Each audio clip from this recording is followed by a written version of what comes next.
Mahalakshmi latest വിശേഷങ്ങളിലേക്ക് എല്ലാവർക്കും സ്വാഗതം. നമ്മുടെ കണ്ണനും മഹാലക്ഷ്മിയും തിരിച്ച് കമലേശ്വരത്തേക്ക് എത്തുന്ന നിമിഷങ്ങൾ തന്നെയാണ് ഇന്നത്തെ എപ്പിസോഡിലൂടെ കാണാൻ സാധിക്കുന്നത്. നമ്മുടെ കമലേശ്വരത്താണെങ്കിൽ ദുർഗാദേവിയും മഞ്ജുവും മേഘനാഥനും കരുണയും ഉണ്ണിയും ഒക്കെ ആഘോഷത്തോടാഘോഷമാണ്. ഇവരാണെങ്കിൽ പൊരിഞ്ഞ ആഘോഷവും മധുരം കഴിക്കലും ഒക്കെയാണ്. ആ ഒരു സമയത്താണ് നമ്മുടെ കണ്ണനും പുറകെ മഹാലക്ഷ്മിയും വരുന്നത്. ഇത് കണ്ട് എല്ലാവരും ഞെട്ടിത്തരിച്ച് നിൽക്കുകയാണ്. അപ്പോൾ നമ്മുടെ കരുണയ്ക്കാണെങ്കിൽ കലിയടക്കാനാകാതെ നമ്മുടെ കണ്ണന്റെ അടുത്ത് വന്ന് പൊട്ടിത്തെറിക്കുന്നുണ്ട്.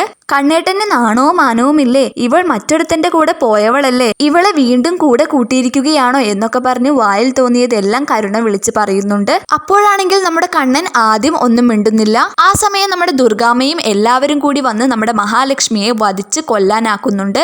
ഏറ്റവും ഒടുവിൽ നമ്മുടെ കണ്ണൻ പറയുന്നുണ്ട്, നിങ്ങളിൽ ആർക്കാണ് മഹാലക്ഷ്മിയെ ഇഷ്ടമല്ലാത്തത് അവർക്ക് ഇവിടെ നിന്ന് പടിയിറങ്ങാമെന്ന്. യാതൊരു നിർബന്ധവുമില്ല നിങ്ങൾ ഇവിടെ താമസിക്കണമെന്ന്. എന്നാൽ ഞാനും എന്റെ ഭാര്യയും ഇവിടെ ഉണ്ടാകും. എന്റെ ഭാര്യ നിങ്ങൾ ആരും കരുതുന്നത് പോലെ ഒരു തെറ്റും ചെയ്തിട്ടില്ല എന്നൊക്കെ പറഞ്ഞുകൊണ്ട് നമ്മുടെ മഹാലക്ഷ്മിയെ കണ്ണൻ ചേർത്ത് പിടിച്ചുകൊണ്ട് റൂമിലോട്ട് പോകുന്നതാണ് കാണിക്കുന്നത്. അപ്പോഴാണെങ്കിൽ ഇവർക്കാർക്കും അവിടെ എന്തൊക്കെയാ സംഭവിച്ചത് എന്നൊന്നും മനസ്സിലാകുന്നില്ല.